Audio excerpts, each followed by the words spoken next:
We're live. Hello, hello, hello. This is the Fantasy Squad podcast brought to you by the Just Good Network. I'm Jalen, joined by Jasani and Brandon, and this is our third episode of our off-season talk. In the past 2 weeks since we did our last show, there's been a ton of moves that have happened in the NFL that have massive fantasy implications. So, without further ado, let's go ahead and dive on into it. The first move that I would like to talk about is the Devontae Adams going to Oakland. Yeah, I think that's a I think that was a great move by the Raiders. I mean, it gives Derek Carr a true wide receiver one since Amari Cooper, and I mean they were college teammates, so I think there's already a base level connection there. Obviously, Derek Carr is not the level quarterback as Aaron Rodgers, but I don't think there should be that big of a drop off in Aaron Rodgers' play. I mean, not Aaron Rodgers, Devontae Adams' play. Uh, I just think, he has the best surrounding cast. They might not be able just as defenses might not be able just to solely focus on Devontae Adams because they do still have Darren Waller. They do still have Hunter Renfro and all of them, and still have a running game. And with Josh McDaniels, I think it'd be interesting to see how he uses Hunter Renfro and Devontae Adams. He hasn't had this level wide receiver since Randy Moss with Tom Brady. So I don't expect it to be a huge drop off in play from Devontae Adams, but I don't think he would have as good of a season as he did previously, just because the connection with Aaron Rodgers and Devontae was so strong. Yeah, fair enough. What are your thoughts, Brandon? Yeah, unfortunately, in terms of fantasy winners and fantasy losers, I think there's only one real fantasy winner, and that's Derek Carr. I think everyone else involved is basically a fantasy loser. I think Aaron Rodgers clearly goes down. It's going to be hard to see what options he'll have to throw to in the next 4 years. Clearly, they're probably going to be drafting somebody or making some more moves to bring somebody in. But you have to fade Green Bay offense as a whole, including Rodgers. So that's a bummer. And then going over to the Oakland side, Hunter Renfro and Darren Waller and even Josh Jacobs, you kind of have to fade all of those guys. Like, sure, the offense will be better, and maybe they won't take the focal point of the defense, but the amount of volume that Devontae Adams can soak up and touchdown opportunity that he can have there with his old college QB, it's just there's so much upside there. And unfortunately, clearly, I don't think Devontae Adams would be as good as he usually is. So, unfortunately, I think it's just there's a lot of fantasy losers in this situation. In terms of like football fun, it's going to be exciting to peddle the narrative of college teammates to the NFL and stuff like that. But I don't think Devontae has the top one receiver ceiling that he usually has. I think that goes down to maybe a top five guy. That's my opinion. What do you think, Jalen? Yeah, I mean, I'm thinking like right now, I can't justify any reason for taking Devontae Adams over Cooper Cup, Jamar Chase, or Justin Jefferson. And that's just like, off the top of my head. I feel like I might. Nah, I would still take him over D Hop. I think, but Yeah. honestly, as a whole, it's like you said, right? You're hoping now that the lack of volume that's going to be split up amongst all the Raiders pass catchers will be made up for with like great efficiency. Mm-hmm. I don't know. Do we trust Derek Carr to run an efficient offense with the weapons he has around him? I mean, it sounds feasible if you ask me, but Right. we've seen better quarterbacks crash and burn harder with high expectations. So Yeah. Yeah. Yeah, I would definitely be looking to trade him if I could in dynasty leagues.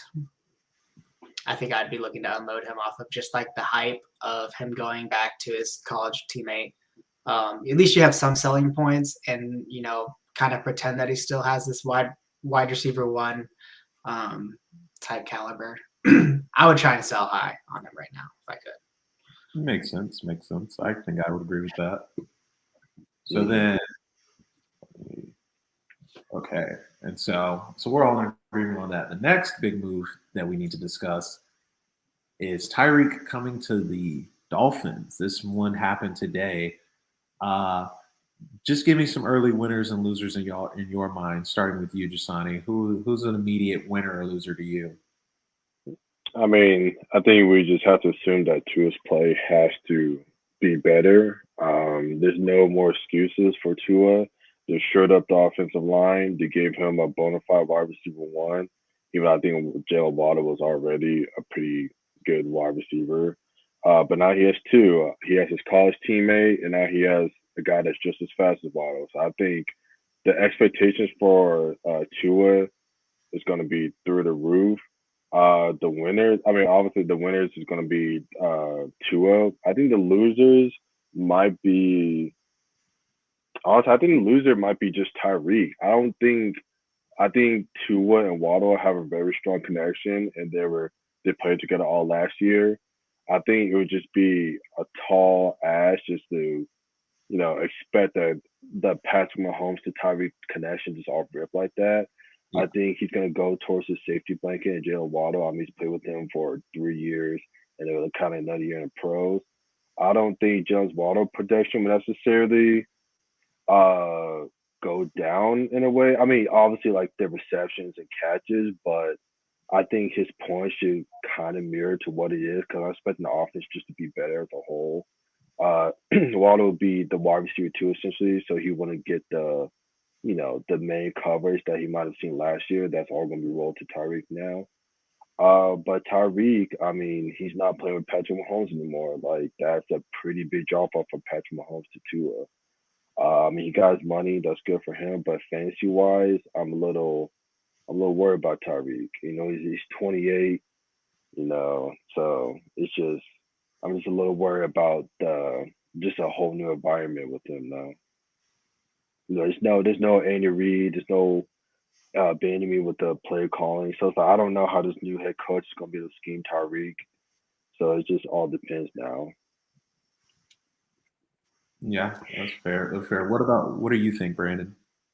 Yeah, in terms of fantasy winners and losers, kind of similar to the last trade. I think the really only true winner here is Tua, Mhm. and the Miami Dolphins. And I think obviously Tyreek takes a massive hit going from Patrick Mahomes to Tua, but I think also Patrick Mahomes takes a pretty big hit. Clearly, they're going to. I mean, they're bringing in Juju. Maybe they bring in MVS from Green Bay. Maybe they draft a guy. So that's all to be They should said. bring in Julio. Yeah, or yeah, they kick the tires on Julio, and they have Josh Allen on the left side, Julio on the right side, getting treatment on their way. That's dominating right there. It's like, so it Patrick Mahomes is a generational talent, and the next big, that he's the big thing right now. But losing Tyreek, I think, is going to be a pretty big deal. I think Mahomes will still be a top 5 QB, and still have that upside to be a number 1 QB. But Tyreek is a special talent, and so that's going to be pretty hard to replace. They've already tried to replace him in the past with players like Nicole and Yeah. and they just can't get the same amount of production using players like that as they did with Tyreek. So I think There's there's only definitely, one Tyreek. it's just not going to be the same. The Chiefs without Tyreek is just going to be, I don't know. I'm a little bummed, mainly because I'm a dynasty in our dynasty league. I had Tyreek on my team, so that was definitely terrible news. Mm. Not what I wanted to see. It'll be interesting to see how Tyreek will be used. I mean, I think they'll have no issue getting the ball in his hands and seeing what he can do after the catch, but who knows? Yeah. Would you say Travis Kelsey is a fantasy winner? Now that Yeah, Tyreek is not there? Travis Kelsey, I think, is a massive fantasy winner. I think if you have him, he's 32 years old in Dynasty. It's kind of like, crap, how am I going to get, 2 or 3 more years out of this? Where now it's like, okay, if he's like on the team for the next 2 or 3 years, he's going to be so safe, and his age is going to be balanced out with a massive uptick in targets. So you should be fine. definitely a massive win for Kelsey. Yeah, and so another guy who I feel like kind of wins in this, and this is a win for now, would probably be Juju. I mean, teams are still going to be rolling all their coverage to Kelsey, so if Juju can work against not be if Juju cannot be the number one, he should be able to produce decently, right?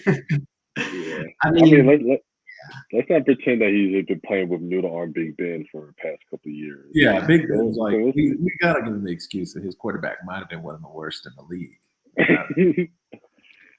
But at the Yeah. same time, like Juju could just not be that guy, and he and Mahomes could not mesh. But you have to also think if Juju can't make it work right here in KC, he's only on a 1 year deal. If he can't make it work this year, then It's so weird how fast he got put on like a prove it deal, where like guys like Christian Kirk, who's signing a top 3 contract, and he's put up literally nothing, probably half of the stats that Juju has put up. But then you got Juju, the slot guy, who has to prove it again. It's the TikTok, man. I swear teams see that. They're like, that's just a distraction. TikTok's not that bad, though. he's gonna be a Patriot. You already know it. He's gonna weave his way onto there. But yeah, that's my so question I want to ask you guys thinking about it. If you're doing a redraft league right now, I would assume you're taking Devontae Adams over Tyreek. Yeah. Yes. He has the better quarterback, probably the better offense. I don't know about head coach, but yeah, I definitely take Devontae over Tyreek. Would you take Tyreek over D Hop? Yeah. I mean, I just don't know if we're seeing just like the downhill of D Hop. I mean, we're seeing more injuries. We don't know what's the status of Kyler. Just them getting an extension. So it's just a lot of murky water around D Hop at the moment. I definitely think he's gonna fall in drafts for sure. I probably wouldn't. I probably would still. Nah, I probably would take D Hop over Tyreek. To be honest. You would? Yeah, I like the same amount of question marks you have for Diop. I mean, there's a chance that they all get solved relatively quick, and then nothing changes. Whereas like everything just changed for Tyreek already. So like the question marks are there, and they're going to be there until the season starts. Like there's no question about it. Been looking at mock drafts, and they've been having D Hop as like the wide receiver, like 16 off the board. It's pretty disrespectful. I ain't gonna lie. Yeah, that's what I was thinking. Do they have like AJ Brown receivers better than D Hop? So I honestly, in redraft, I mean, I would be honestly looking at like AJ Brown after those dudes. After Tyreek? Yeah, or probably ahead of Tyreek. I'd probably take Jalen Waddle ahead of Tyreek. No, I'm just kidding. Wait. I was going to ask you about that because do you think Tyreek steps in and he's actually? Do you think Tyreek steps in and he's the number one in this offense, or do you think Waddle builds upon what he built last year? No, I don't think Waddle's just gonna back down. I think he's like, hey, I got Yeah, but it sounds foolish, but like what teams are going to be looking at is how much they just paid for Tyreek, and if they're not going to be using him as a wide receiver one, they're going to be like, why did we give up everything? That's true. So that's true. They're going to be scheming him up as the one, and basically using him as the one. Especially with it being like a new head coach, I feel like he's gonna lean in with the prover guy, lean into the prover guy. Like, we just paid so much for this guy, we gotta make him our offense. Yeah, you can't have your first move go get Tyreek and then use him as like a gadget player. Von Austin. Terrible. But I was gonna say, right, is my thought process is this coach is supposed to be kind of running the Niners system. Yeah. So like he has his Ayuk and Debo and Reek and Waddle, and I was like, so if you can imagine, I mean, would you say you'd say Reek and Waddle are more talented than Debo and Ayuk, right? I mean, I don't think you can, let's say, line up Waddle and Tyreek in the backfield because they're not the same size as Debo. No one's built like Debo. Yeah, dude. Debo is a grown man.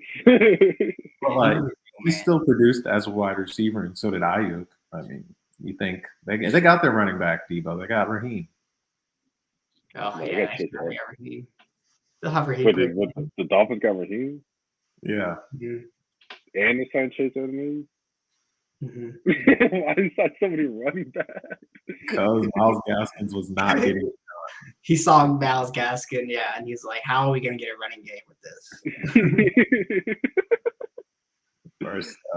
I mean, I like what the Dolphins have been doing this offseason. They've been, especially with everything going around them, with like the whole lawsuit and everything. Like they've been pushing forward to try to like be competitive in that division. Yeah, and I was going to say too. Another thing is this year is the year for Tua for them to see if he's it, and if he's not, they have 2 first-round picks. I'm sure by the end of next offseason, there will be another pissed off major quarterback that'll be on the market. And imagine, hey, you can come play with Reek and Waddle. No, they're not gonna have any picks though. They can trade. They'll have 2 first-rounders next. Oh, they traded one of They those. traded the picks, yeah, to the Oh, Chiefs. that's right. Oh. Yeah, so it's like if Waddle don't work, I mean, if Tyree don't work out, they kind of. They I can mean, two just, don't work out, they kind of boned. there'll be someone who will want to trade by then. Don't worry. Mhm. Might even be Deshaun again. Who knows? Yeah, you know, Deshaun retiring as a Cleveland Brown. Speaking of Deshaun, the next move I would like to talk about is Deshaun Watson to the Cleveland Browns. Man, I mean, this of all the places that was reported, I think this was the best destination. Would you all agree with that? I would agree it's the best roster and situation for Deshaun, and the fact they gave him fully guaranteed $230 million. But it's just the fact that, like, man, it just doesn't seem like he fits there, man. And that division and that conference is loaded. It's like, man, he could have had just such an easy walk-through path if he went to the Falcons. He just had to beat Brady. That's it. But now he's got to go through Herbert, Russ, Mahomes, and that's just in the division. You got to go through Josh Allen and all of them. It's like Tannehill. yeah. Eric. It's just like if he doesn't win a Super Bowl, then it was a massive disappointment. At least get to the Super Bowl. Yeah, they'd love to win it, but you got to at least bring them to the Super Bowl.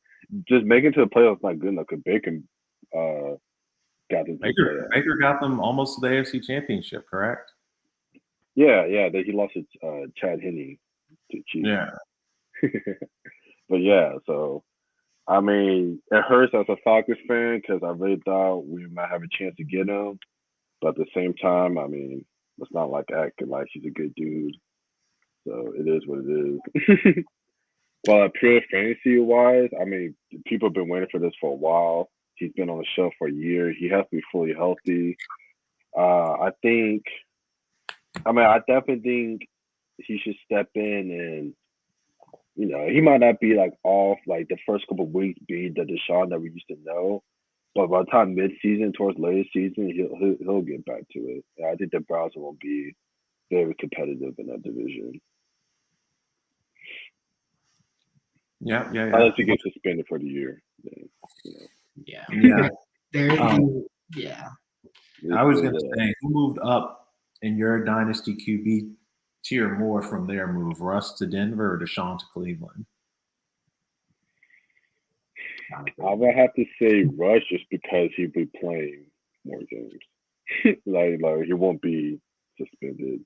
So the roster would be kind of similar, in my opinion. And if we're just going like who moved up, I feel like, I mean, Deshaun on. I mean, where did we have Deshaun before this news came out? We had him, yeah, definitely top 10. Definitely. We had Deshaun at 8. We had him at 8. And I think now that he's on the Browns, I feel like you can move him comfortably in the top 5. Who we push back then? Who is 6? I would put him ahead of Lamar. So I would push back Kyler Murray, Lamar, Dak. Just those 3. Oh, yeah, I put him ahead of Dak for sure. Oh, yeah, I'd easily put him ahead of Dak and Kyler. And Lamar. Yeah. So I put him right at 5. I would big chance though. Would you put him ahead of Joe Burrow, Justin Herbert, Patrick Mahomes? Josh Allen? If no, then you got to put him at 5. I think just you could. I'll put him ahead of Lamar because he has that guaranteed second contract. He's locked in, whereas Lamar could get cracked and not get re-signed to the Ravens. I mean, pure fantasy wise, I could see him putting up more points than Joe Burrow just because he can also run. Mm-hmm. He has. So I could see him putting more points up to Joe Burrow, but I think that's the farthest I would go. Like he's not gonna be like Josh Allen, Herbert, and Mahomes. But I mean, he's in like the same division as those guys. Yeah. So they're all going to be. And he's only hard 26. against each other. Yeah, and he's only 26, which is crazy. Yeah, I mean, I would say like basically, I mean, clearly everyone on the Browns, I feel like gets an upgrade. The running back situation, both Kareem and Chubb get an upgrade. They have more touchdown opportunity with this team running through Deshaun. I don't think that they're going to lose out or really forget the run when they bring in Deshaun. I think they'll still really rely on the run. The O-line is pretty solid there, a lot better than Houston's O-line. So we're going to see a better version of Deshaun than we've ever seen. The weapons there, I mean, I don't know the D-Hop level, but they have Amari Cooper. So it's decent, and they have some young guys that, I mean, they had Baker throwing them up to them last year, so it's kind of to be told on some of these guys, but I think Deshaun clearly will make that a bigger ordeal. And I'm hearing a lot of things about them maybe bringing in Will Fuller as well. So reuniting Deshaun with his old friend from Texas. I'm trying to give up on Will Fuller. Will Fuller has gotten the most money for doing the least amount of anything. He's got the most money for just knowing Deshaun. They almost played the same amount of games last year. Yeah. So, I mean, it's almost guaranteed if you're going to go on redraft standards, it's almost guaranteed that he's going to be suspended for some amount. Probably next year. I mean, he could survive the whole year and not get suspended and get suspended in 2 years, but it's probably safe to assume you probably see a suspension this year. Because there was a player that was it Kareem Hunt that he got suspended after week 10 or something, or is it Zeke or something? Yeah, it's just because they're pinning they're just getting everything sorted, so it's just later into the season. Then so it's like that. You don't know if that's even if he does start this season, it's not guaranteed that he will finish, and I think that's something that you should probably keep in mind in redraft and dynasty. I don't think the suspension's very looming or intimidating because he just has such a long career ahead of him. Yeah, if you had Deshaun, your team already sucked anyway. You get suspended some extra games. Who cares? Yeah, get a free draft pick. How do you feel about Amari? You think he's a top wide receiver with Deshaun? I think he'll finish what he always does, 12 to 13. Right, he's around that area usually. I feel like. I don't know. You don't think we'll see more consistency out of him with Deshaun at QB? I mean, it's like he'll be the only receiver. Do you think that the connection between Deshaun and Amari would be similar to Deshaun and D-Hop? Maybe. I don't think it'll be at that level, but in terms of who Amari's other wide receiver coworkers are, it should be pretty clear that Amari is the number one guy. Kind of how D-Hop was pretty clear the number one guy in that team. And I think it'll be a clear alpha connected to a top 5 QB. I think he'll be pretty damn good. And I think he'll be slept on because, he has a lot of question marks. He's always had a lot of question marks. And so, what I was going to ask is, it's Cooper was pretty inconsistent while he was in Dallas. Does the inconsistency stem from Amari Cooper or from his quarterback being Dak? And does his quarterback being Deshaun make you think I think it stems a little bit from there being other options to throw to. That's yes to say. Yeah, I mean, I would have to agree. I think it's just, I think it's a little bit of both. But I also think that's just Amari's personality. I don't think his motor runs as high as it needs to as an alpha wide receiver one. Not like a D-Hop, like a AJ Brown and them. Like his motor just doesn't run as like he doesn't demand the ball like we see with other wide receivers. Which is like it could be a good thing and a bad thing. He's not necessarily a quote unquote diva. Yeah. But it's like, we saw him completely just check out against the Patriots. Stephon Gilmore made him just quit. We see him check out against the Jets, like different games where it's just like, there should be games where it's like you should want to take over, not just want to check out. So that's the only thing that worries about me. It's like he's in a tough division. He's in Cleveland. So it's like, does he really want to be there? He's going to be not in a dome anymore. He's going to be outside of the elements every single week. So it's like, man, Amari, I don't know, man. It's just any given week. I think at home he'll do good, but when you have to travel, it just seems like his play just drops. So, but I mean, he might feel slighted by the Cowboys. He might be, be on that revenge tour. The rookie. He did only go for what, a 6? Yeah, 5th or 6th. Yeah. That's pretty. He's $100 million man, though. You got that's part of it.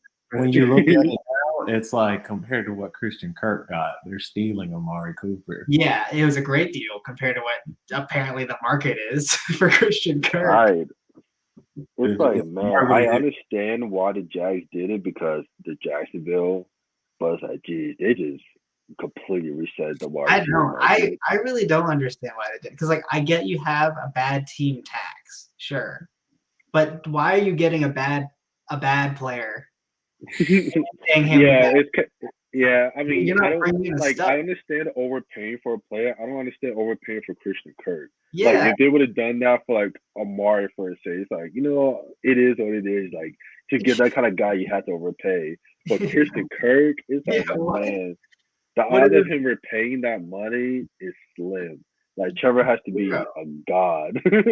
And he has to stay healthy, which is something we've never seen Christian Kirk do. It's just like... Yeah, Christian Kirk has been the guy who's always gotten the hype, but never, like, fulfilled it, especially for fantasy. No, well, to the Jaguars, he's about to fulfill it. I don't... And it's like... Did he get any kind of big boost to you going to Jacksonville? I think the only person really got a boost, is a slight boost, is Trevor. Just because he finally has like decent little weapons. I don't even go that far. Because like going into last year, we were like, Laviska Shenault and DJ Shark, they're looking okay. They got decent weapons. Can't wait to see Trevor with them. And they were just not good. And now it's like, okay, cool. Now we have Christian Kirk. Like we haven't upgraded anything. We basically went completely sideways and paid him more money. So it's like I feel like we got a more expensive DJ Shark in here. And I don't think he's going to produce more than those guys. They still have to draft a guy, right? Yeah. They have to. Yeah. I mean, I think I definitely think in the second round, they should definitely go wide receiver. Yeah. Definitely not like the first. I think ETN gets a boost in terms of they didn't really bring in a guy to soak up targets. So their number one wide receiver to me in terms of targets is ETN going into this year. So it's like if anyone's a winner in this trade, it's the running back. Because they didn't get a wide receiver to me. So, and they actually lost more receivers in this offseason than the game. Yeah. I mean, I don't know. My thought process is like Doug Peterson had to say, hey, we're going to make this guy a focal point of our offense because he's easily the highest paid player, right? And it's like we should see the best. Right now, they have like Trevor on a rookie contract. They had the most money that they'll ever have to get him weapons, and like that's who they're spending their money on. It's just Trevor saw he saw the Chargers lock up Mike Williams and get J.C. Jackson and Khalil Mack, and they're like, "Hey man, you get Christian Kirk." Got you, Christian. They could lock up Christian Kirk. They could get Cole Beasley. I heard Corey Coleman's making a return. Corey Coleman? Yeah, he's like on the Giants or something, I think. Okay. Yeah, they could just get all the dudes that just don't have a team right now that are just floating around. Hey, look at Julio, man. There's a wide receiver one on the market named Mr. Big Chest. They could bring in AB Julio and Cole Beasley, bro. when it said AB and Julio, I'm like, yeah, I'm on the Trevor. I'm on the Trevor. They would sell so many tickets. I don't know why they wouldn't do that. They would literally sell out. They've never sold out, I bet. It'd be so toxic, Julio, though. hey, might as well sign Le'Veon. Yeah. Trade for CMC at this point. Bring in Flash Gordon. Now you How got a did team. how did Le'Veon last long on the Bucks than AB? How did that even work? So, One time when on the team together, it just exploded. so then the next move I want to talk about is Matt Ryan to the Colts. I guess who to you guys is a bigger winner between JT and Pittman? I think it would be. I mean, also I think it's both. In theory, the offense should just be better as a whole. Teams can't stuff the box because obviously last year they really weren't worried about Carson Wentz, and obviously Matt Ryan's a way better quarterback than Carson Wentz. And then Pittman's got to get an upgrade. He's been playing with Phillip Rivers and Carson Wentz the past couple of years. So Matt Ryan's definitely upgrade over those guys. Obviously, defense moves has got to be the Falcons. They signed Mariota, not even remotely a viable replacement to Matt Ryan. Deshaun completely screwed us over. Not even It is. remote. Yeah, it is what it is. We're in the dumps, man. It's some dark times for Atlanta fans. Begin that first pick. Yeah. I mean, I'm hoping we get the first pick with Bryce Young next year and we start. But we're in what? Matt Ryan cost us to have a 40-minute cap hit off rip like that. Yeah. We can't sign anybody else. It's just. I mean, this year is going to be the Falcons are going to be unwatchable. But yeah, I definitely think Matt Ryan made a Colts viable in that division. I mean, he's just going to be competing against the Titans. I think Matt Ryan's a better quarterback than Ryan Tannehill. I don't think the Colts roster.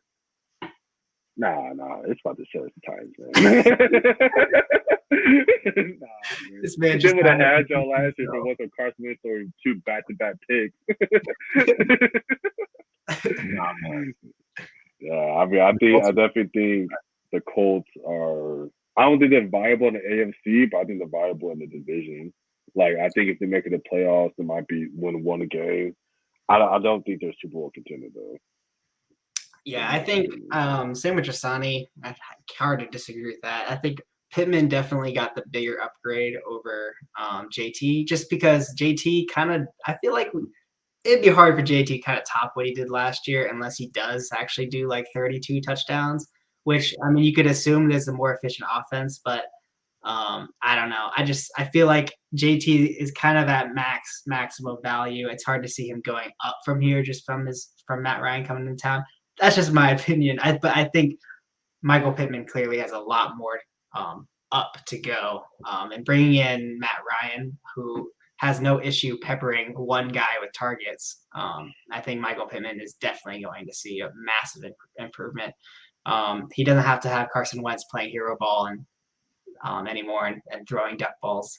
So I think that's going to be great for Michael Pittman. I think he'll be a big sleeper in terms of that draft value because there's so many new toys for new teams that people are going to be focused on. And Michael Pittman, I feel like will get kind of forgotten about and kind of slept on. In terms of the Falcons, though, oh man, just looking at that starting offense is horrendous. With Marcus Mariota coming in, I was listening to another show earlier, and the person on the show made an interesting comment. They said Marcus Mariota, like what we do know about him fantasy-wise, is he has been able to have a fantasy-relevant tight end and a fantasy-relevant running back. And those two things happen to be the two things that the Falcons happen to have fantasy options for. So in terms of, I think the best thing that Marcus Mariota was able to produce was Delaney Walker as a tight end. And I think Delaney Walker was able to put like 1,000 yards every single time he played with Marcus Mariota. So if you're a Pitts manager, I'm not that worried. I mean, it sounds terrible. Marcus Mariota's coming in.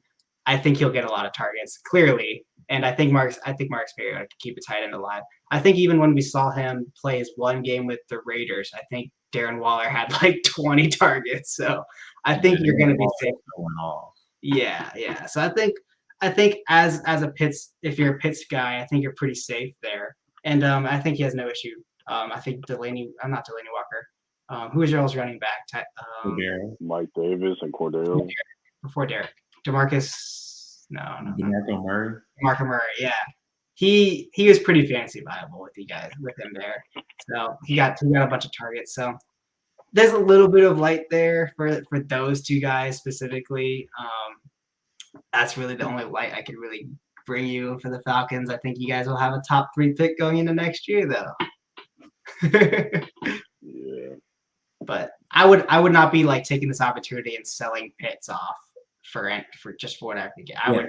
And especially Pitts is what he just turned 21. Like, yeah, he's got plenty of time for them to find a quarterback. It's not like, let's all be real. We'll be surprised if Mariota's the starting quarterback for the team next year, maybe even this year, if we're being honest.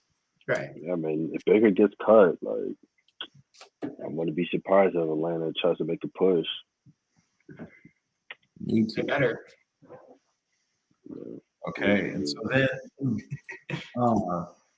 another move I want to talk about is just how y'all feel about Robert Woods coming to the Titans? He definitely got to be better than Julio. That's for sure. I feel like his ceiling is like Corey Davis from 2 years ago, and that's like the best, right? I feel like you can't really ask for much more than that. He's maybe like a top 18 receiver then, so it's like, I don't know. Yeah. I think maybe you can take a shot on him as like a wide receiver 3, bench guy, but I'm not too excited about him. Yeah, it kind of worried me how he couldn't really get that rapport with Matthew Stafford, like, especially since he's been on team for that long, and Matthew Stafford's a better quarterback than Ryan Tannehill. So he's going to a new situation, so he's got to get that rapport with a worse quarterback. I just think it's going to be a tough asking for Robert Woods. I just think Ryan Tannehill's just going to feed into A.J. Brown and Derrick Henry, just some guys he's comfortable with. Yeah. Well, I mean, I definitely think Robert Woods is not a bum or anything. He'll definitely do better than Julio. And I mean, he's coming off an ACL, which is kind of worrying also, but I definitely think he'd do better than Julio and Corey Davis. It's just the fact that he's going from a high-scoring offense that passed the ball to a lot to like an offense that doesn't want to pass. They want to just run the ball. Yeah, I think it's one of those things. It's a better real-life football fit than fantasy football fit. Yeah. Like, and that's kind of like what Corey Davis was when he actually became a wide receiver 2 for you guys that one year. It was like decent. You couldn't count on it every week, but like if you had no other options, you weren't hating yourself when you put him in the lineup. So I feel like he'll be kind of around there. True. How y'all feel about Allen Robinson to the Rams? You like it? Yeah. Because like the thing is, Allen Robinson's really bad at separating, but we saw just Matthew Stafford with a similar player in Kenny Golladay. Kenny Golladay is an elite separator, but like he made Kenny Golladay a very valuable wide receiver, and now he's a bum collecting paychecks on the Giants, right? So it's like Allen Robinson's play style fits with a guy that Matthew Stafford can support, and I think it depends on who you think is better. I would say Allen Robinson's better than Kenny Golladay. Yeah, I'd agree. So I think that Allen Robinson has an easy you better know Odell. I think it was kind of a toss up between Odell. Like at the very end, Odell became the clear cut wide receiver 2, but like I think Allen Robinson walks in and it's like, yeah, he's already the clear cut wide receiver 2. That's just my thought. That's just because raise Matthew Stafford stock at all?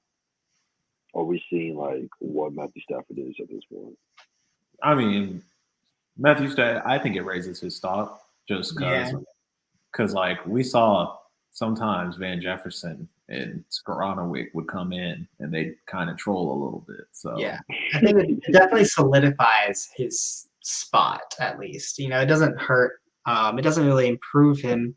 I don't think it would say improve, but it definitely like helps you like feel more comfortable where he is because I think he stays as a top 10 guy, right? Or top. I'm talking redraft, not necessarily dynasty, but I think in redraft you could comfortably take him as like a starting QB and be fine.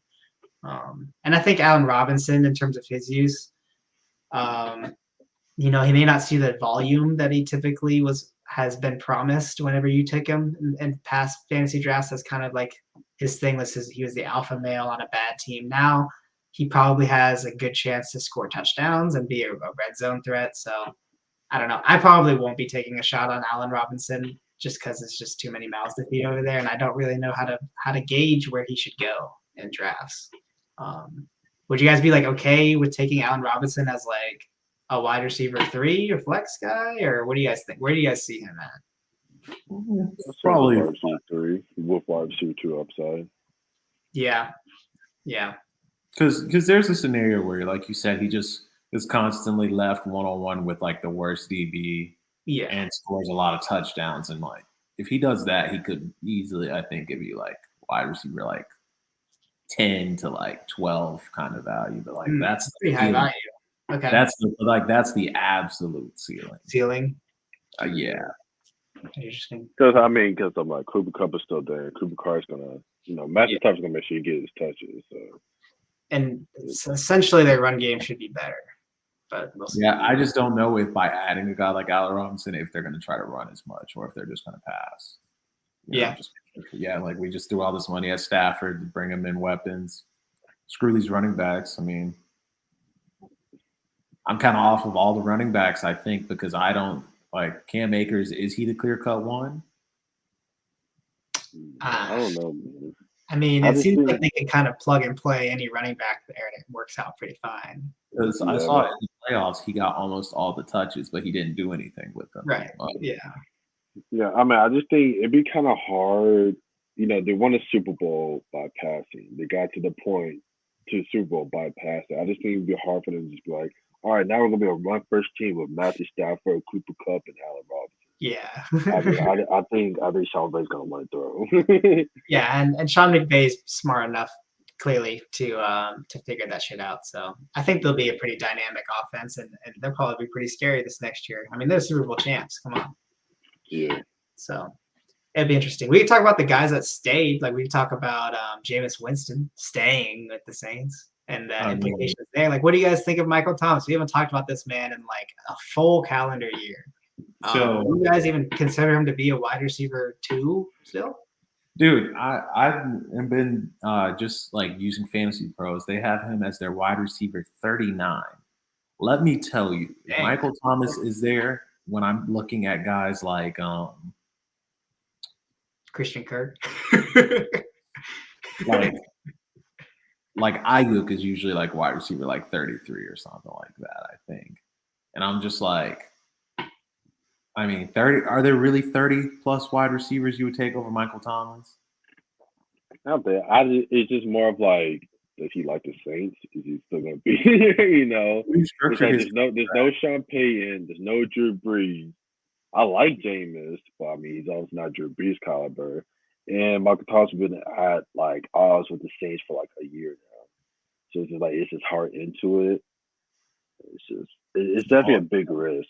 I know. So he he restructured his contract, and they said he's been with the team like every week. So apparently things seem cool, and they're like he can restructure his contract unless he wants to stay, right? Yeah. But I don't think if you take him in the top after the first 20 receivers off the board, if you take Michael Thomas, I probably don't think you're crazy. But I feel like there's just I wouldn't be surprised if you're drafting him as your mid-20s receivers. I can't think of exactly who that would be, but that's just my initial thoughts because the fantasy upside is like especially at that round. like Yeah, it's massive. he could definitely make your team to a championship team. Yeah, like the upside that he has is ridiculous. That like, I mean, would you be surprised if he came back and was a top 5 receiver? Yeah, I mean, I'd be pretty surprised. What yeah, about I would only be tested Parker. He hasn't played in a long time, and it's James. What about top 10? I would still be pretty surprised. Yeah. But I expect him to be I feel like like we've added so many 15 to the 20s. Yeah, I feel like we've added so many young receivers since he's played. Yeah. And a lot have changed and he doesn't have he still has he still heads and shoulders should be the best wide receiver on the team. It's just, he has Jameis now. We haven't really seen him play with Jameis. The whole Saints is, I don't know. I'm not too excited about Mike. He's what, 29 years old now? Yeah. He's kind of old. Something like that. I don't know. Yeah, I do think the biggest thing is you just got to see him on the field first. That would be my biggest worry. But I do think, I don't know. I wouldn't think he's just going to be washed. And I would assume Jameis is smart enough to just pepper Alvin and Michael Thomas with all the targets. But this is all just pure conjecture. I just would you take Michael Thomas or Tyler Lockett? Michael Thomas. Not touching Lockett. No Lockett love?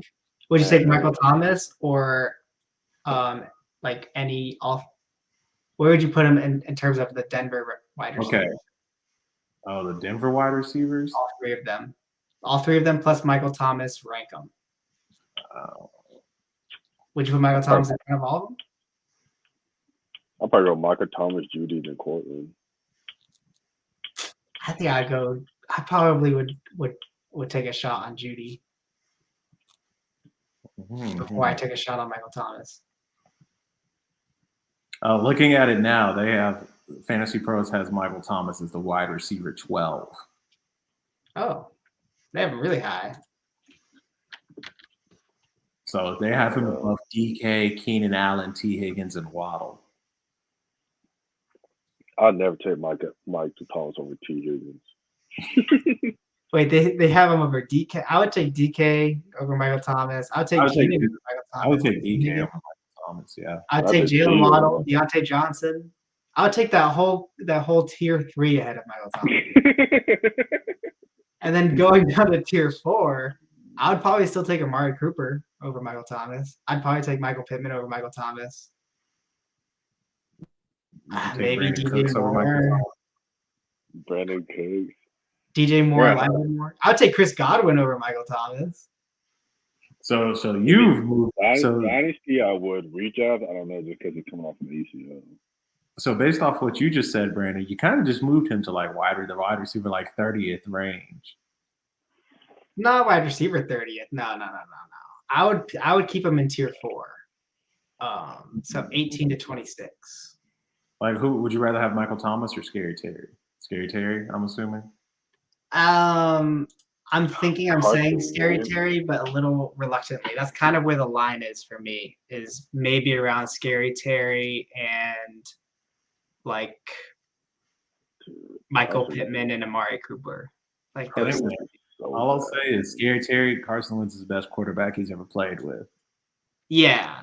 And I believe in that narrative a little bit more than I believe in Michael Thomas. That would think, though. You say you have more trust in Wentz to Scary Terry than James. I know. Washington kept Tyler Heineke for 2 years. Wentz got up out of there in 1 year. You couldn't have found a job anywhere else, bro. Heineke? You over Heineke? No, I'm kidding. So what are your thoughts about Mitch to the Steelers? Do you think that, do you look at it as an upgrade, or do you think it's actually their quarterback was pretty pathetic last year, right? I think Najee's stock goes up. I agree. I think Najee's stock also goes up because they've been fixing the O-line. I like Najee for next year. I mean, he should literally be the entire focal point of the offense, right? Yeah. Have they brought in anyone for the O-line yet? They brought Yeah, in they brought in James Daniels and someone else. But yeah, they fixed their guards. Didn't I mean I see it as an upgrade, I think. Slightly. I'm not like that excited. I'm not going and looking for a nice cheap deal on Deontay Johnson, but I mean it's got to be better than Noodle Man. It's Big Ben. Trubisky gotta be better than fucking what's his name, Mason Rudolph. He's definitely better than Mason Rudolph. I don't think there's a Duck Hodges. I ain't sure he's still on the team. like with Trubisky coming in, he's guaranteed to be a starter, right? Oh yeah, unless what's the Jeff Malik?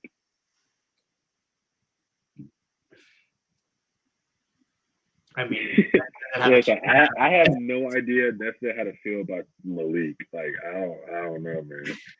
Yeah, I mean, I would get excited if a team like the Steelers drafted Malik, because then but they would just be like, why did you guys even bring in? I mean, I think if you draft Malik, you still start Trubisky and just say we're gonna suck. But their team is good now. Yeah, true. Not that division, man.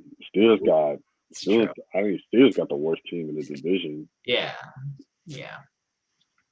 Unless like the Ravens just all die again. That's such an odd year. They still play on the same field. Last I checked. Dude, what if like the Ravens are just like never the same after that? That'd be sad.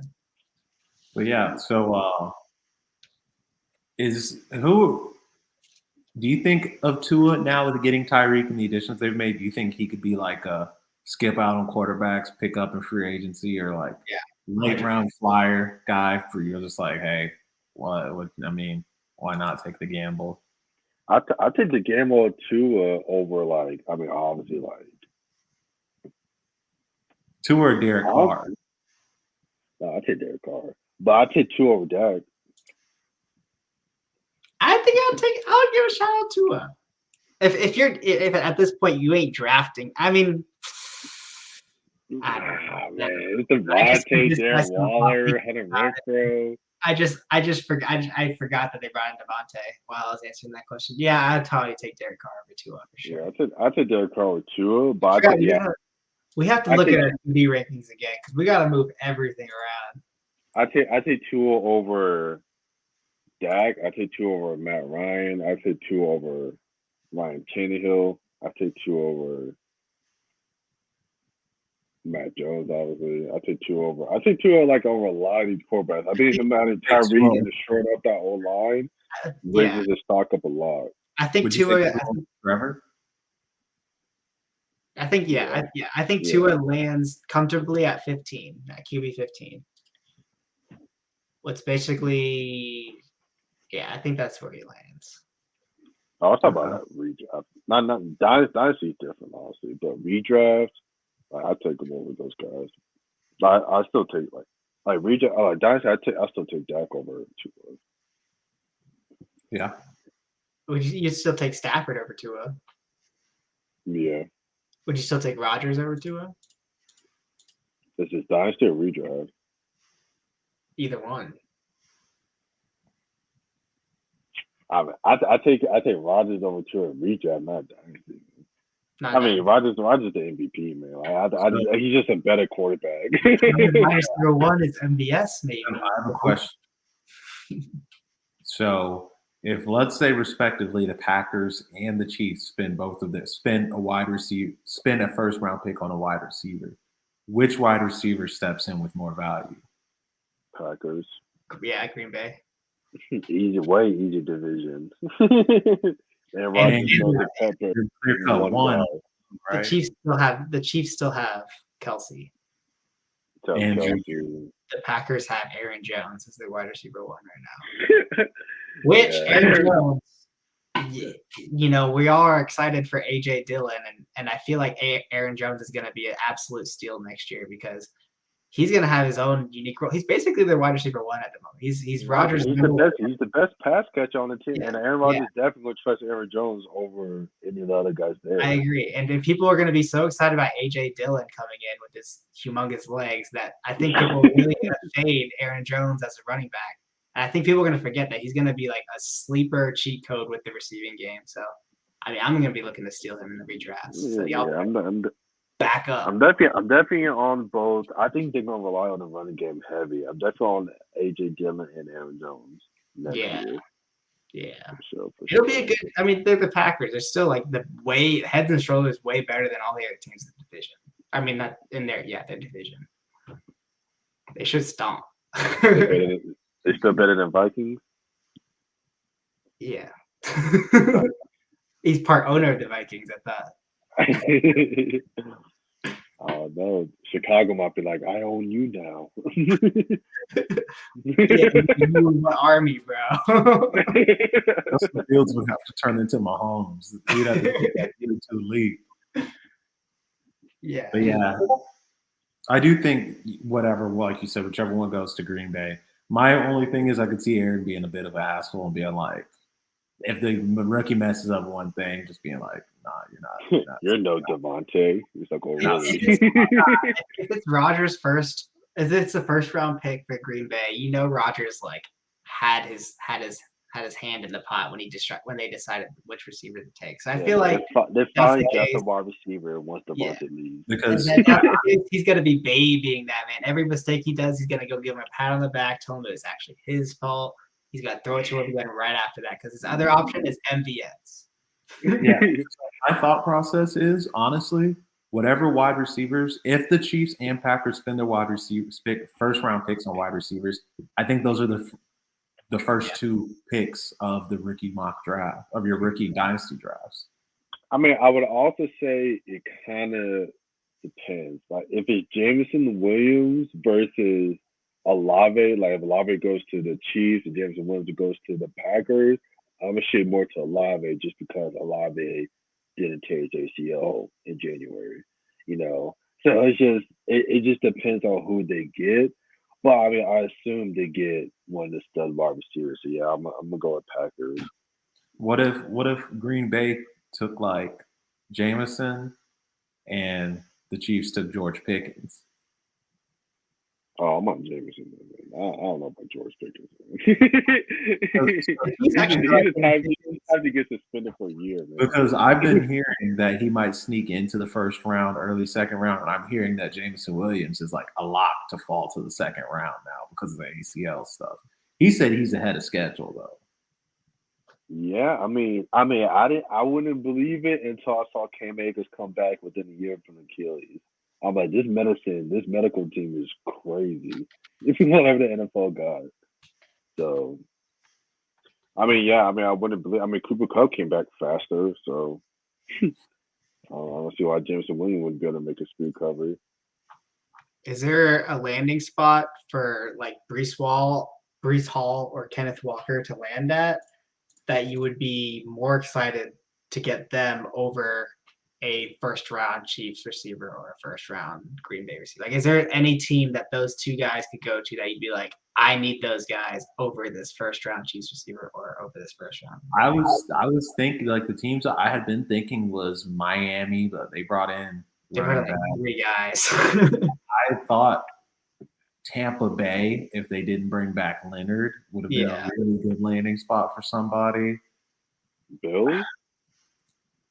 Yeah, the Bills will always, but I feel like they'll just never make that commitment. So if the Bills like took a Kenneth Walker or Breece Hall, I would probably be looking at them over those two receivers. Oh, the receivers? Maybe. I just think the Bills like, we got a running back. It's our quarterback.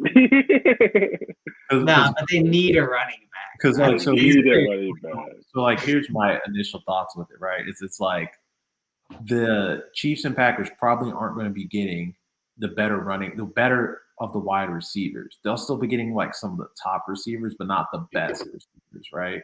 Yeah. So then it's like, is that less valuable they're going to the better quarterbacks. Are they more valuable than the more talented rookies that go to the worst teams? Yeah, landing spot is way more important than anything else. And then these guys keep in mind, like, I know we've said this in the past, but like, if this is any other draft pick, maybe the fifth receiver, seventh receiver off the board is like not nearly as good as the top three guys. But like in this draft, it seems like the top seven guys are all like pretty damn good. And then the next seven guys after that are all like pretty damn good too, just need a little bit more work. So I think these late round receivers that go to the really better teams are going to be like insanely valued in the future, just because the QB they'll be attached to, and the discount they get in the draft is just going to be so much better. I mean, you just like just looking at rookie QBs, like the landing spot was the only factor that really mattered between the guys.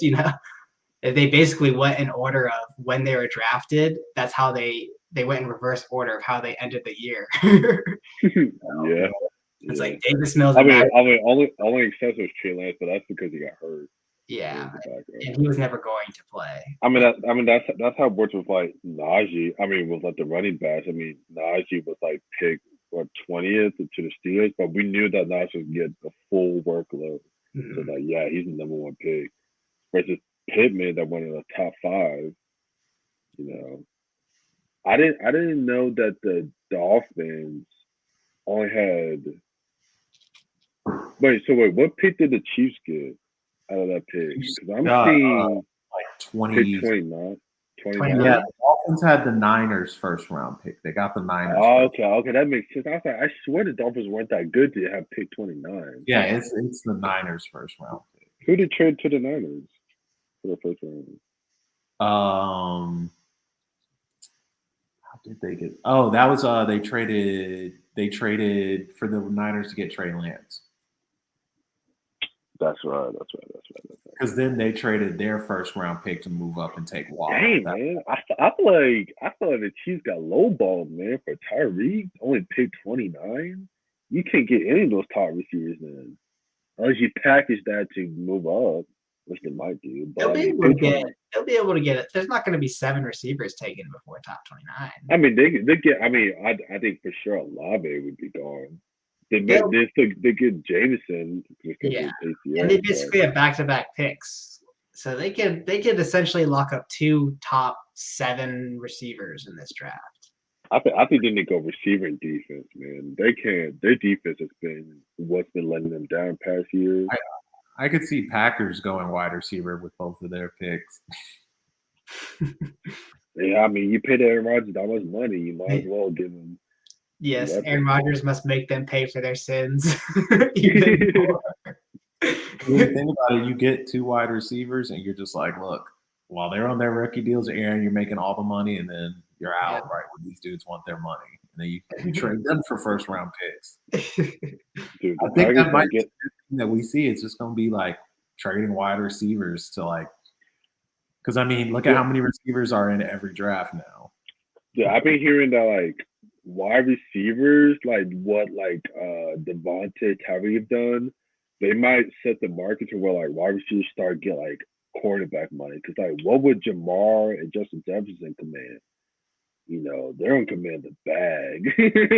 Bengals won't be able to pay both. I saw a thing that said the biggest deal in the NFL right now is Cooper Kupp is getting paid $15 million.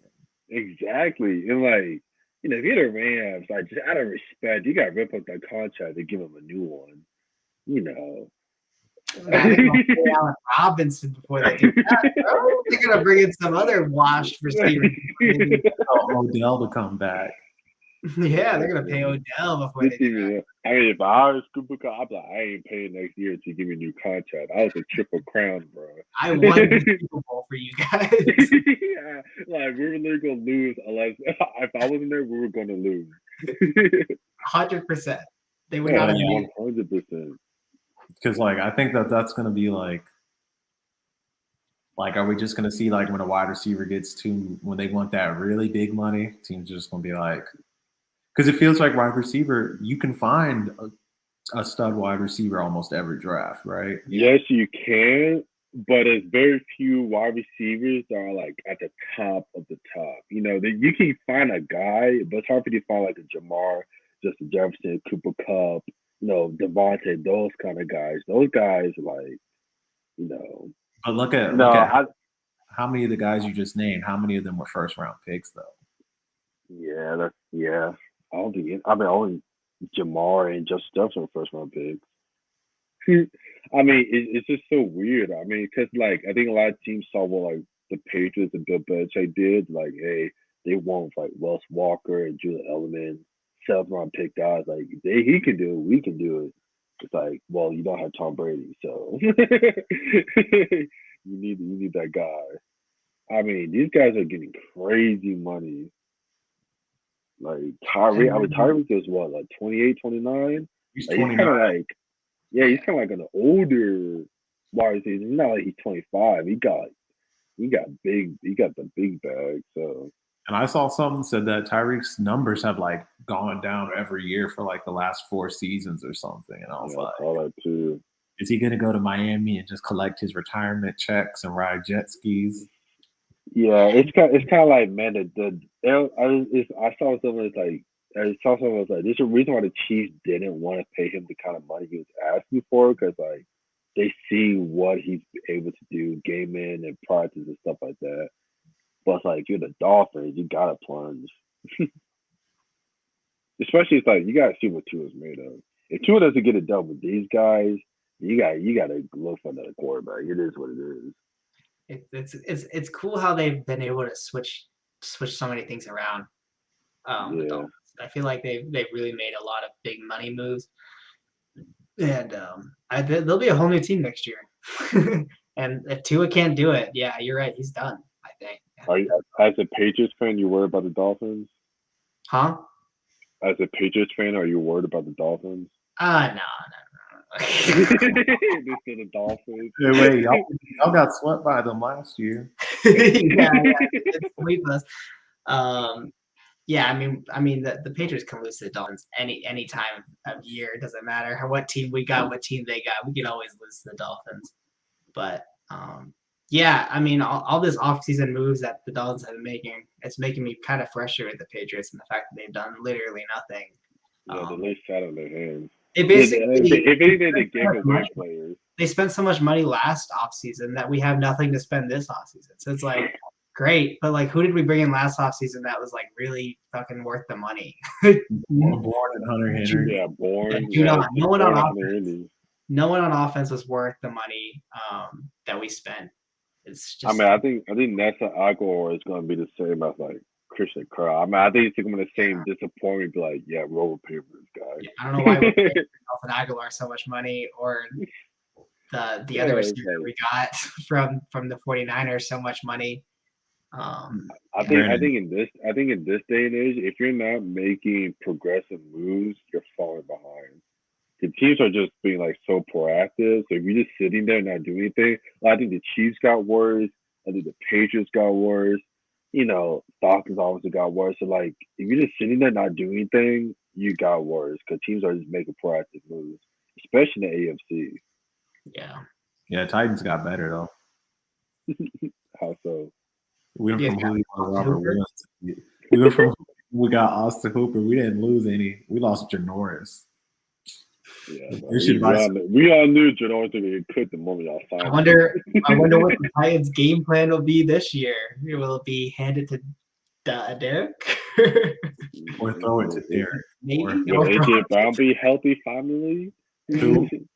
AJ Brown. A big year for him. He wants his contract. You better go out there and earn it. I mean, if he has another hurt year, he might be a free agent. That's how guys who are kind of injury prone, they always manage to put it together for their contract year, and then they go back to being injury prone. I'm sure you think it's all like work ethic and diet. I think you're looking too far into it, Jalen. That's all coincidence. They just happen to be healthy that year. Caleb Fowler going to be healthy. Look at Debo. Immediately after this year, he tells the Niners he wants a new contract.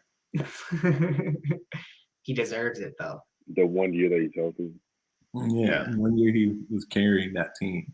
And you saw him get cracked, and he would be holding something almost every game. I mean, that whole team, man. This is a bunch of injury-prone dudes, man. Kittle, Raheem, Debo, Ayuk, all Trey Lance. Kyle Shanahan do something weird in practice. But yeah, are there any other free agent moves y'all want to talk about? Let me see.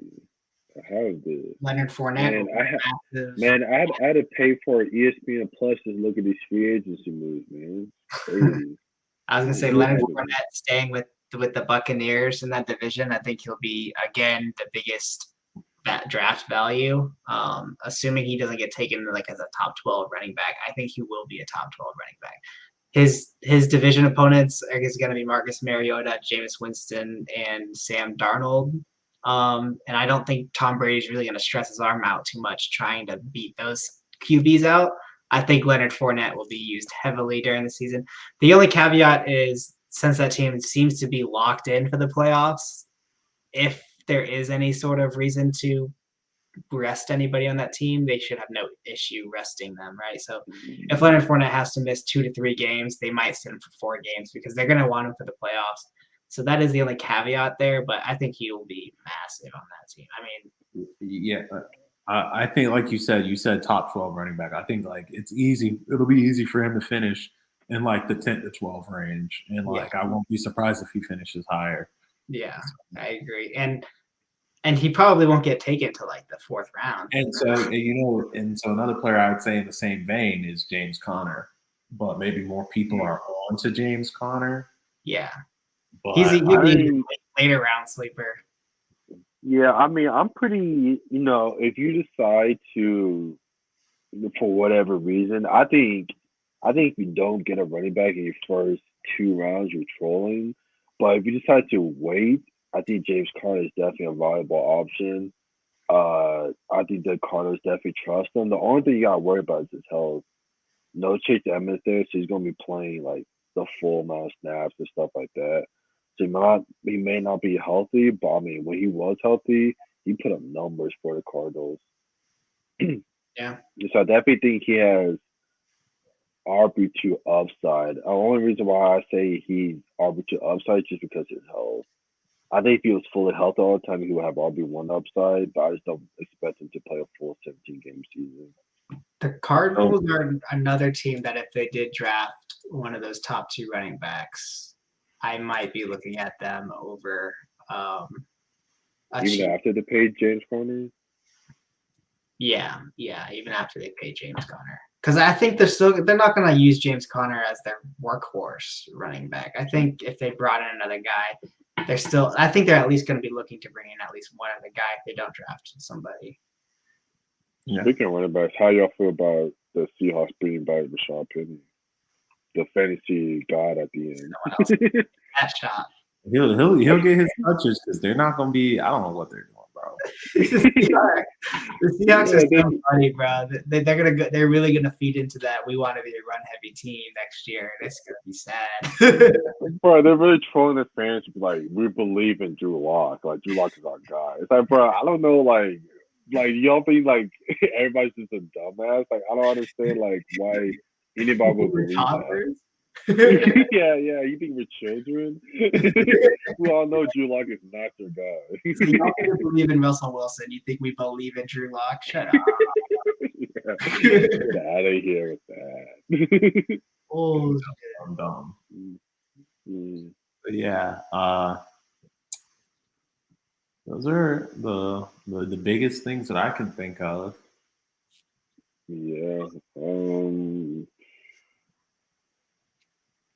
Are y'all on the Russell Gage train?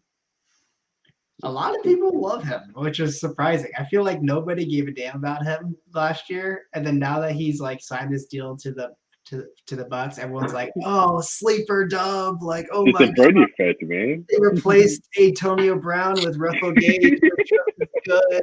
It's like what? Like he was such a wide receiver 1 last year, wide receiver 1 role last year, and he did fine, but he was not. He's clearly not that guy. Dude, I don't care what anybody says. AB with a bum ankle is better than Russell Gage. Yeah, I agree. I agree. It is better. Yeah, I think it's just funny. It's just everyone's like now like everyone just loves Russell Gage and thinks he's just such a great talent. It's like no one was giving him this respect last year when he was like the only guy alive on that team. So Nice um, to have fun with two guys. I think one thing we didn't talk about is it seems like the Bengals are working on their O line as well. So I Oh mean, yeah. it seems like they're addressing their issues, which is exciting, and it looks like you can kind of. I mean, it seems like they're doing Joe Burrow right, as opposed to some of these other garbage franchises that don't seem to do anything right for the QB. It seems like the Bengals are actually trying, and I mean, they brought in some guards, Yeah, and they improved the O line and they got Lyle Collins. yes, And they let Uzama walk, which may be bad for real life, but in terms of fantasy, I like that a lot for all the players on that team. receivers, yeah. Yeah, I think he Even went to the Jets, right?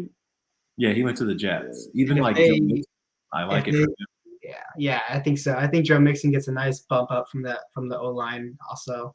And then I mean, if they bring in Gronkowski, I mean, come on, that blocking tight end is gonna be nasty. I think now that Brady's back in Tampa Bay, it's like either Gronk's retiring or he's still in Tampa Bay. Yeah. Yeah, he ain't playing with another quarterback, man. Ah, he would play for Joe Burrow though. You know he would. Young Brady in the midst. I see a lot of Brady in him. I can make my second career with him. Yeah. Yeah. So yeah. So I was going to say, so if you let's say you went and you had Justin Jefferson and Jamar with your first two picks, and you're looking at like Aaron Jones, James Conner, and Fournette, would you be cool looking at guys like that with Yeah. those wide Oh, receivers? dude, man. If I went to draft with Jamar Chase and Justin, Aaron Jones, I want to leave, man. Yeah. This is free. I think this year was kind of like the test of it, but I think next year especially is going to be the best year to be going like zero RB in the beginning because there's so many options that you could piece together. But if you could get those top receivers, because right now it went from like the big five receivers to now it's like there's the big three, and the other two guys in the big five are kind of question marks. So it's like if you Yeah. can get two of those big five receivers, you're nasty, and you could even I mean, around with some RB yeah. twos. Yeah, I mean, just a couple of years ago, you used to be able to get Julio like back into the first. You're like, all right, I'm set with Julio. Yeah. Now it's like, man, if you don't get Cooper Kupp, Justin Jefferson, Jamar, I mean, the next guy's Devontae, and after that thing drops off a cliff. And then you look at like Debo. Because I think that like Justin Jefferson and Jamar are going to be like late first, early second round picks. Yeah. Yeah, just because That's like awesome. I mean, people are saying we get the running back. Cooper Kupp should always be the first receiver off the board, and I think like if you want to take You Cooper still Kupp over Najee, Dalvin, or Alvin, I'm okay with that. Are you still taking CMC over those receivers? I'm not touching CMC. He burned my team. Yeah, I got screwed over with CMC one too many times, so I'm good. But then I'm at the same time, I'm like, should I be the one who drafts him? Because if not, I'm going to be the one trying to trade for him when he gets hurt again. I think when I drafted him, I traded him to you when he got hurt. Yeah, like, dude, all the fantasy football people were like, dude, you need the studs for the playoffs. If CMC not a stud, then lock him up. I'm like, yeah. Yeah, you're right. And then little didn't know he's never gonna play again. But yeah. What about Alvin? I'll take CMC over or Cooper Kupp over him? Like Alvin over like those receivers. I'll take those receivers. See, so I was thinking about what you said. I was kind of based off what I've been doing.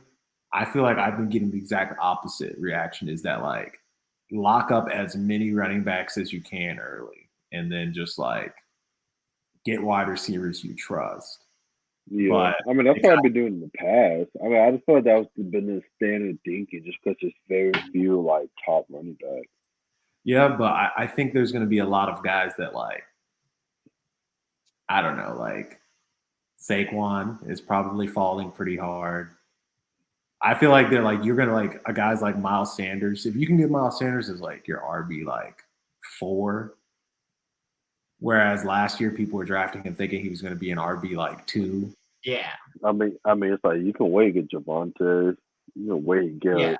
That's like this. I think the later running backs are a lot easier to get than like piecing together later wide receivers. Because like dudes like Devontae and Tyreek, that like when they're top dogs, they are top dogs like 7 or 8 years in a row, and it's like obvious, it's going to be like these running backs. The top 4 guys can end in the top outside the top 12 any given year, and that's not really the case for the top receivers. So that's why I'm willing to reach for these top receivers because they seem more safe to me than like a Saquon in the early rounds or even like an Alvin Kamara in the early rounds. You don't really know what he's going to give you this next year. I'd much rather take a shot on those receivers, I think. Yeah, I definitely think JT is the clear cut number 1 pick, and after that, it might be a crapshoot. It could it wouldn't be. I would not blame anybody if somebody's like, "Yo, I'm gonna take Cooper Kupp in the top 5." He did lead the league in receptions, yards, and touchdowns. Dude, you can take Cooper Kupp number 2 overall, and I wouldn't completely fault you. Yeah. I think because like in redraft, I think you still have to go JT 1, and I still think you do have to take Derek at 2 or 3. And then then it's like you could take any of those receivers, honestly, at that point, ahead of any of those running backs. Because it's like at the end of the day, if you do take your Alvin Kamara at number 4 because you're supposed to, has he really been returning that the last 2 years? And now with James, I think you're taking Eckler over Kamara, and I hope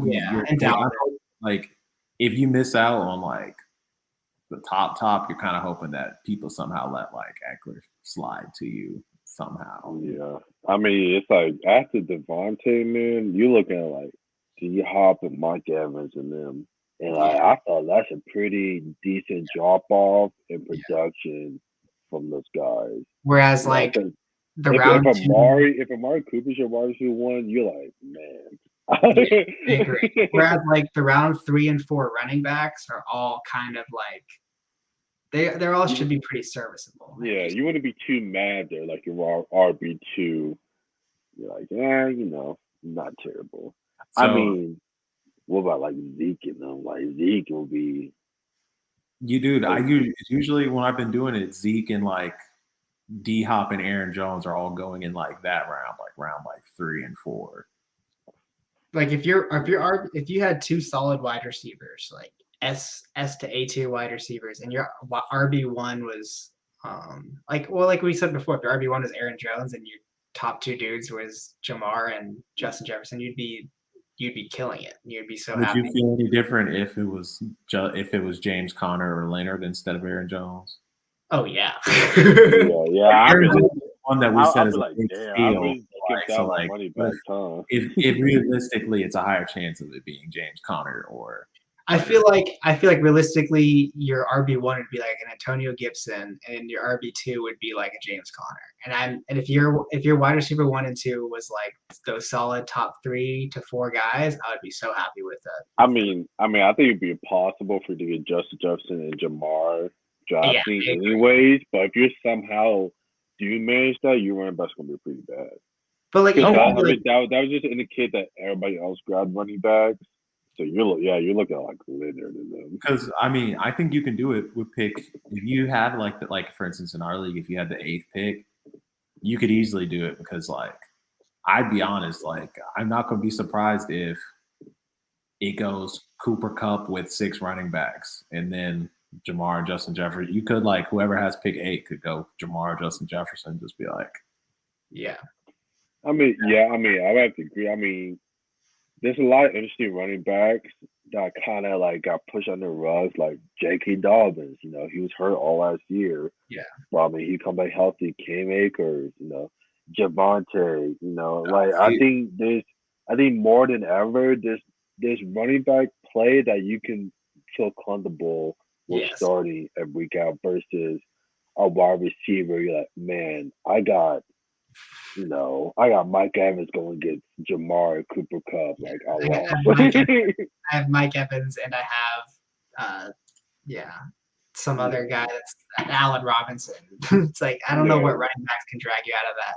Because you could even, because like you even have guys like Chase Edmonds who you could probably get for close to nothing next year, and there's a good chance that he will be a RB1 next year with that team. Him probably being the best running back on that team. I mean, there's so many more options at running back, I feel like, now than there ever has been in the past. Usually in the past, it's been like, if you don't have the top 5 running backs, you don't have a running back. Where Yeah. now there's 15 running backs. I mean, there's like 5 running backs at S tier. Then there's like 10 running backs after that that are just serviceable A tier. And then there's a bunch of B tier running backs out there. If I'm being honest, I think my like idea for why you'd want to grab a bunch of running backs just comes from the fact that like last year a bunch of my running backs got hurt. So many of my Yeah. running backs got hurt. Yeah, which is the risk, man. I mean, running backs took the most amount of contact, so it's like, yeah, you could get JT in the first, but you could get hurt week 5 or whatever. Yeah, like, man, if I don't have JT, I am struggling to use my first pick, you know. Which so is it's just so risky.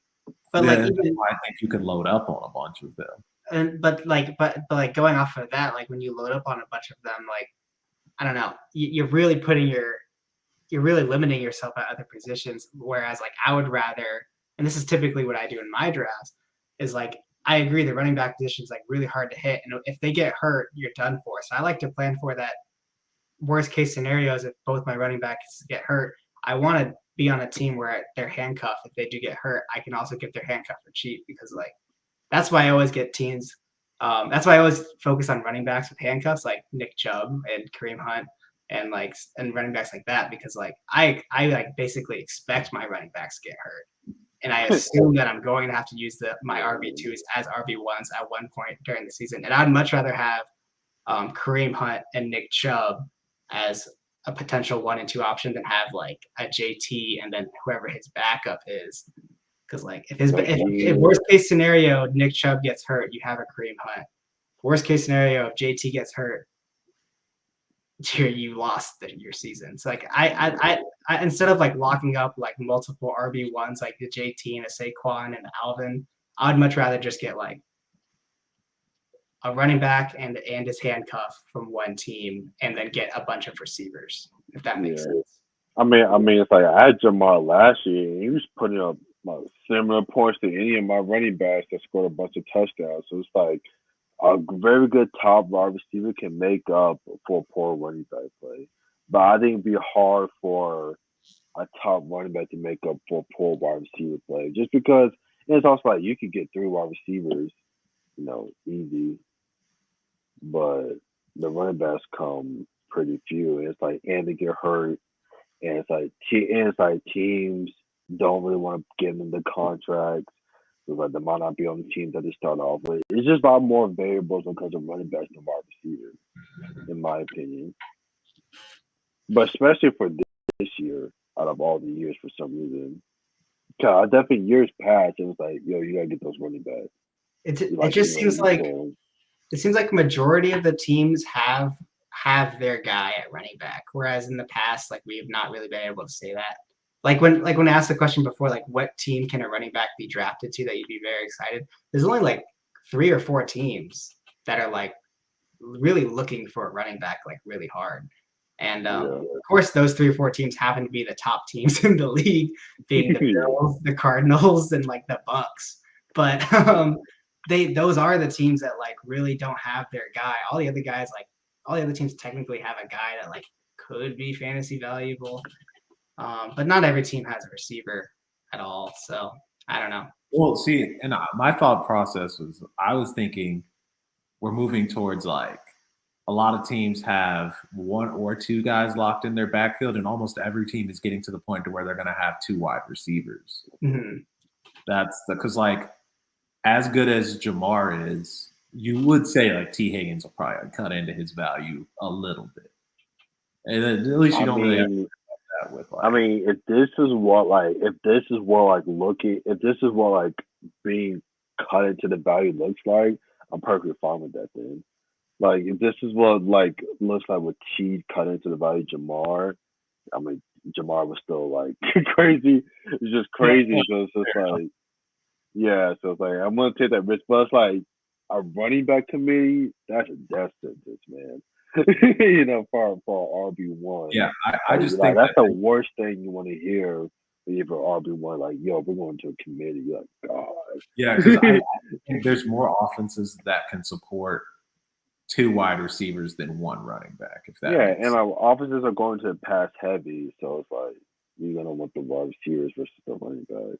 I feel like you get top running backs, and then you can just kind of like mix in like wide receivers who like you're not going to be surprised if they do something. I'm not talking about like Jameson Crowder's, but like, I don't know. That's just my thought. It'll be interesting because I mean, it'll just be drafts are going to be shaped by how your philosophies are. How would you feel if you went into next year with your 2 wide receivers being like top? We'll say you went to back wide receivers in the first and second round, and then in the third and fourth round you took both of the Green Bay running backs. You might be trolling a little bit. I mean, Your RB2 is AJ Dillon. yeah, that'd be Might be you trolling. have AJ Dillon, Aaron Jones. Would you rather have Aaron Jones and Kareem Hunt?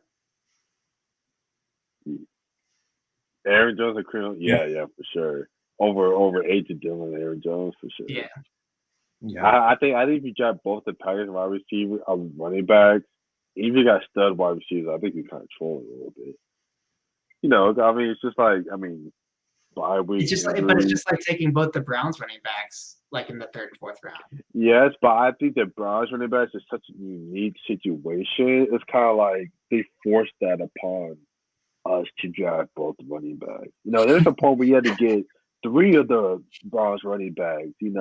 Like they forced that on us. Like that's not something we wanted.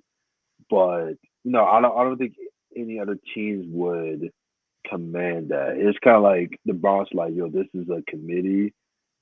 Kareem Hunt is a clear cut handcuff. You have to get both.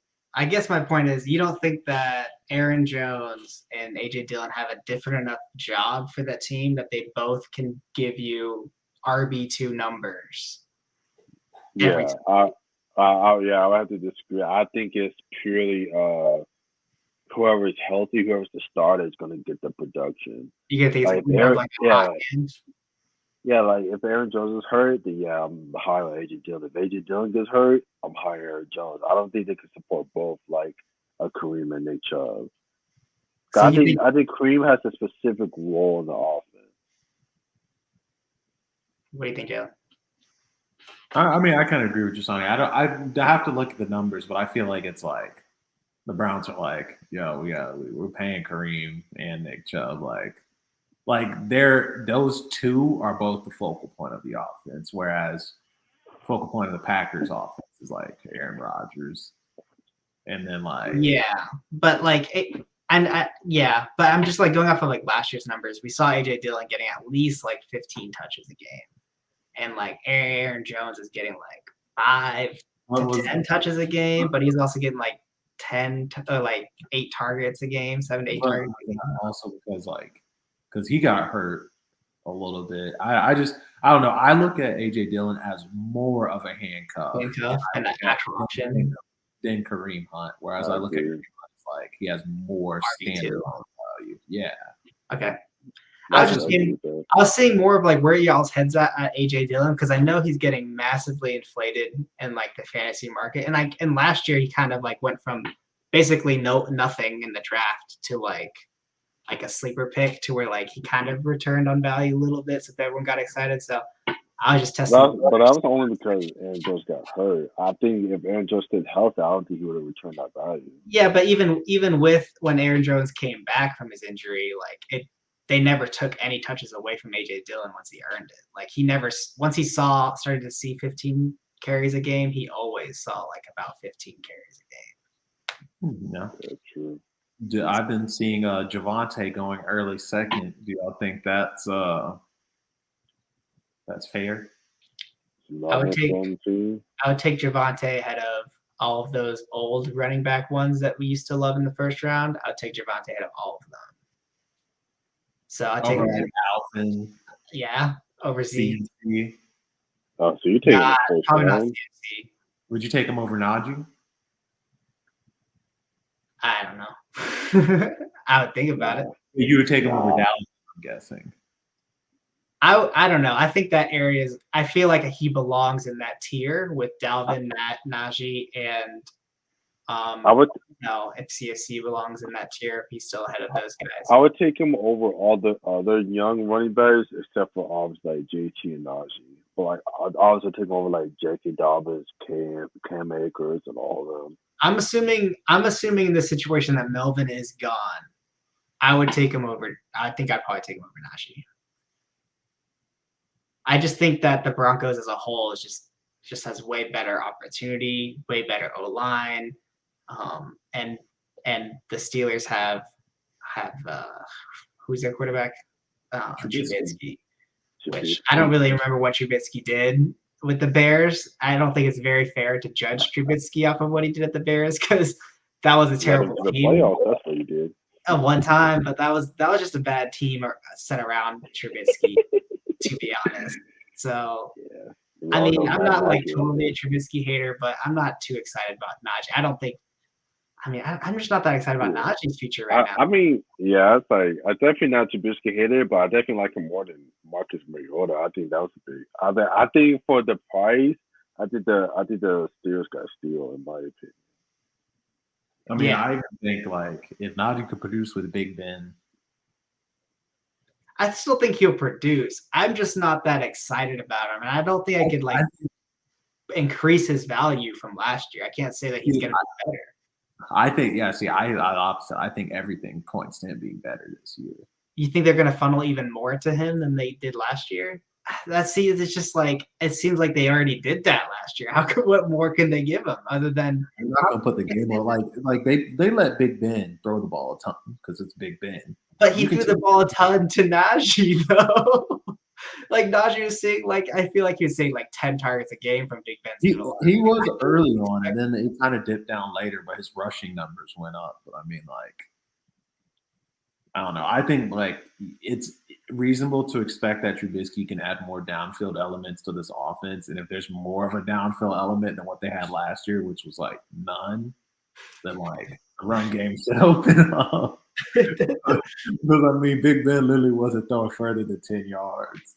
I'm not willing to say that Trubisky could elevate that passing game to a level that it opens up Najee's field. They're also upgrading the run game too, though. I think it's I would take Najee. Did they also lose O-lineman?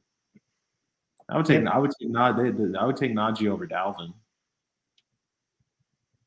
I mean, like I said, those guys are all, I feel like, in the same tier to me. I feel like you're basically just trying to choose someone who has less of a chance of getting hurt at that point. So, yeah, probably Najee over Dalvin. But I don't know. I'm not that excited for Najee. I don't think I'll be, reaching for him. I would, if I was at, the fifth or sixth pick and there's, Najee or Justin Jefferson or Jamar, I'd probably be looking at the wide receivers, to be honest. Okay. Well, Well, for the next episode, let me see. It's March 23rd. So we'll talk about. We'll try to release, I guess, probably the running back rankings. Just because. Yeah. I mean, I think that first 12 running backs will kind of be set, and no one in the draft, I think, getting drafted to any of those teams would immediately move them into those rankings, at least the top 12 to 15. So we'll do that next episode, and then we'll probably hit receivers, and then after that, we'll probably try to do a draft, players and team fits, where guys could end up and immediately become fantasy superstars, and then we'll go from there. But thanks for tuning in. Thanks for joining us today on the show. Good show, boys. Thank you.